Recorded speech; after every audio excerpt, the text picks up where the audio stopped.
Loading potential dividers is a very useful thing to learn when you're studying electronic circuits. My personal reason why I love it the most is it is a first step in understanding how a voltmeter actually operates when you're analysing your circuit in real time. By understanding how voltage works in series and parallel, you can place loads in parallel without affecting your circuit too much. Before we get started, let's cover something that we need to have knowledge of, and that is a voltage divider. Suppose we have a typical circuit. A voltage source, two resistors, all connected in series, and ground. Ohm's law applies here, nothing too strenuous or confusing. We add the resistors in series, and we can find out what the total resistance of our circuit is. What we're trying to extract from this information is, if we wanted a quick calculation to find immediately what the voltage drop is across this resistor without necessarily calculating the current, could we do that? And the answer is yes. Two important things to start. Ohm's law says that the voltage is equal to the current times the resistance. The voltage 5 volts there is equal to the total current in the circuit multiplied by the combination of the resistors. Because the current doesn't split, there's no alternate paths for it to take. It's the exact same at every point. Why do you keep thumping me? You happy? But what we're trying to find is, what is the voltage drop across the resistor 2 or the voltage drop across resistor 1? We know the total story. Total current is equal to total voltage over total resistance, and the total resistance is the sum of those two resistors. Makes sense. However, from the perspective of this resistor, it also obeys Ohm's law. V is equal to IR. We're looking for V. The current has to be the same as the total current because there's no path for it to take, and we know what the resistance is, 330 ohms. So we can be cheeky and grab this equation from here. We know what the total current is, and sub it into that individual story 1. The voltage drop across resistor 1 is a fraction of the total voltage, and that fraction is expressed as the resistor 1 over the total resistance. And that makes sense. Think about it. The bigger the resistor you have in your circuit, the more voltage that's going to drop across it. So just to test our theory, if I wanted to measure what the voltage drop across the 220 ohm resistor would be, I would get 2 volts. Is that true? You can find out. Alright, so I have built this circuit. Here's a power supply supplying almost exactly 5 volts, and I have a 330 ohm resistor, and afterwards a 220 ohm resistor. So let's test this concept out. Across the 330 ohms, we have a 3 volt drop, and across the 220 ohms, we have a 2 volt drop. Our principle has been shown and demonstrated. When you begin to load a voltage divider, something interesting happens. Here, I've grabbed the lower part of the resistor and loaded that with the same size resistor. 220 ohms, 220 ohms. I'm sure you remember your Kirchhoff's laws. The voltage drop across both resistors should be the same. We can apply the voltage divider equation, but remember how to analyze circuits. When you have something in parallel, you need to get an equivalent resistor. So it's the multiplication of the two resistors over the sum, as shown here.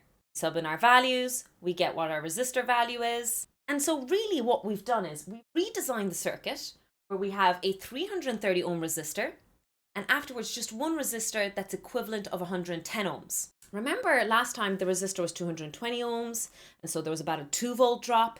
Logically you're thinking, now it's 110 ohms. It's smaller. Also the total sum is smaller by how much? You do the maths out, it's 1.25 volt drop across that resistor.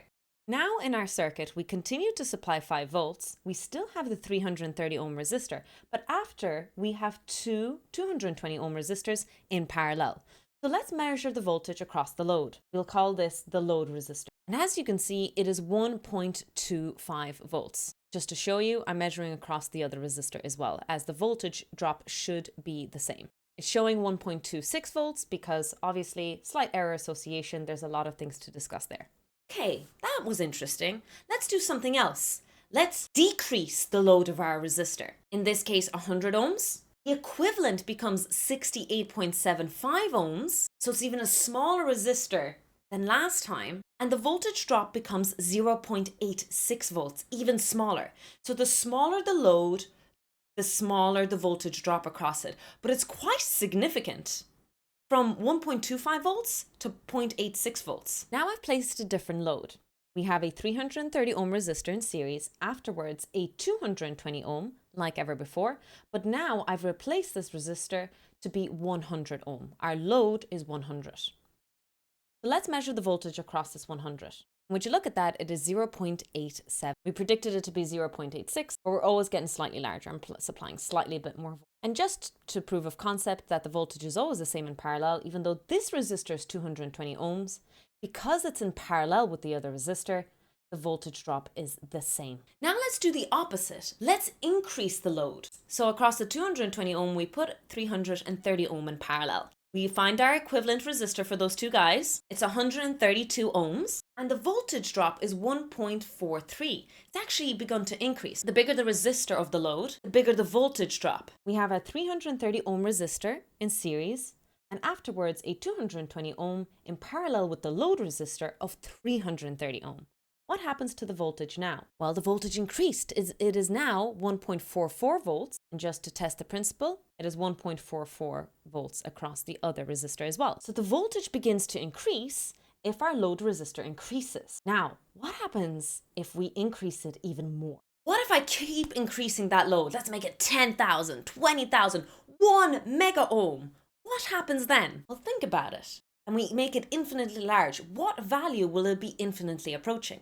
I'll let you think for it for a second, but we'll actually do a demonstration for this part. This resistor that I'm placing parallel is 1 mega ohm, so 1 million ohm in resistance. Let's turn on our power supply, applying 5 volts. Remember, we're always increasing in voltage, but I've sort of hinted towards the fact that, maybe there's a limit.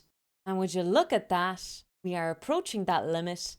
It's 2 volts. The other resistor, 2 volts. Plus the other resistor, 3 volts. So let's think about the concept that we just discovered here. When we have 2 resistors in series, the voltage divider, use the voltage divider equation, and there's a division of voltage across.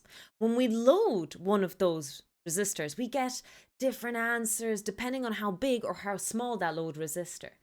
However, if the load resistor is significantly larger than the resistor that it's set in with parallel, it's almost as if it's not there. How can this be useful? Ta-da! That is the base principle of how a voltmeter works when you're analyzing your circuits. It's just basically a giant ass resistor. You're putting it in parallel, you're loading it. Yes, some current is going through. Yes, some of your results are being affected, but because there's such a vast difference between them, it doesn't get affected. Another way of thinking about it is that you could have a switch in place, you could have a voltage divider circuit, and instead of the load, it could be a motor or something that is being useful to you. And if the load is significantly larger than the resistor that it's set into parallel, whether it's on or off will not affect your voltage divider setup. Can you think of any other applications of loading a voltage divider circuit? This is a really cool experiment to do for yourself and see that plateau of the graph. Where does it plateau? Is there perhaps a percentage derivation that you can extract from this? Whatever you choose to do, happy circuiting.